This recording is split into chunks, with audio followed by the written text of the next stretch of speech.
Renowned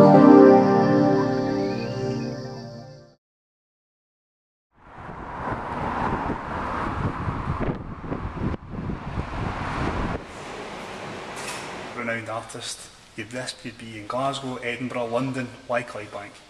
Well, first of all, they asked me, they invited me to come here, but obviously gave it lots of thought. But at the end of the day, I have great memories of Clydebank from my childhood, living in the West End, not too many blocks along the road. And that kind of, I'd always, in the 50s, living in the Highland area of Glasgow, it was all bombed out. There was a lot of buildings were bombed. There was always a lot of just piles of rubble everywhere. And I used to come along here to, just behind you there's the baths that are still through there. And I used to come with my father in the 50s and we used to swim in the baths there. He also bought quite a few cars from various folk in Clydebank over the years. So, there was lots of connections that way. And then sort of latterly in the 1990s, when I was an art advisor for Strathclyde Education Department, I was based in the Education Development Service floor in St Andrews High School, which is now gone just a few blocks away. So I travelled down here from Argyll every day, most days to the office, and did that for 3 or 4 years. So there's lots of connections that way, and I've really sort of got lots of fond memories of Clydebank.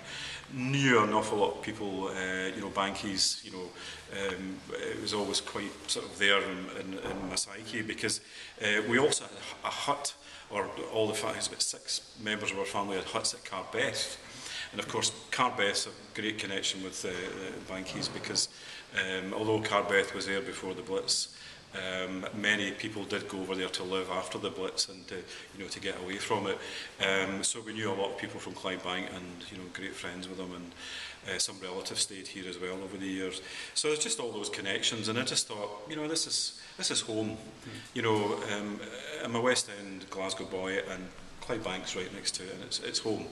And I just loved the idea. Also came to see, the new premises here, which is just stunning, and thought, well, this is just wonderful. I mean, it's quite intimate. It's not a huge area. It's just perfect to show off my work. And they seemed extremely keen on exhibiting it. And it's always good to have people who are passionate about your work. They were passionate about showing it, so that just sold it for me at the end of the day. The thing is, people when they come to see this, as you go through looking at all the different works, it's a big change over the 40 odd years. There's a lot of differences in there. Yeah, I mean, the idea too that they said, we wanted a proper retrospective from, I said, when do you want it from? Well, when did you start drawing? My first drawing was when I was 4, right? We'll start from there.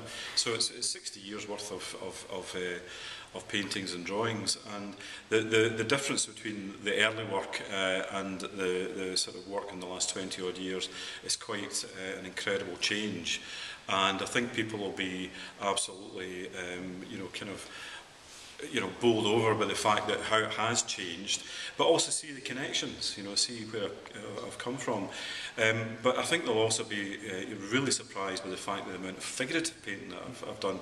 I was always actually a figurative painter when I was at art school, although I did paint landscape as well. But you really had to, learn everything at art school in those days. You did design, you did,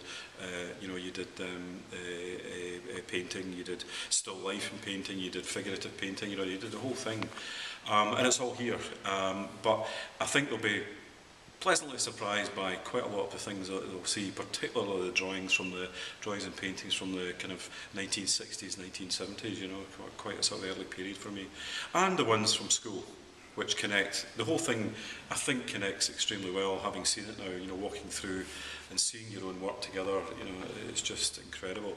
I think it's a great honour to be asked, to have a retrospective. That's another kind of answer, that, it's a huge honour and privilege. You're usually dead when you have a retrospective. The only other one recently that I can think of is John Bellamy, who had won in Edinburgh, an Edinburgh boy had won in Edinburgh. And by the way, we're kind of similar, John Bellamy and I, because he exhibited his paintings on the railings of the Royal Scottish Academy when he was a student. I also exhibited my paintings on railings, but not in the Royal Scottish Academy, the Botanic Gardens at Great Western Road there, top of Wyers Road, and I did exactly the same thing. So we're coming from the same sort of mould, if you like. But very few people have a retrospective in their own lifetime, and it's a huge honour for Clydebank Museum and Art Gallery to hold this. Wonderful.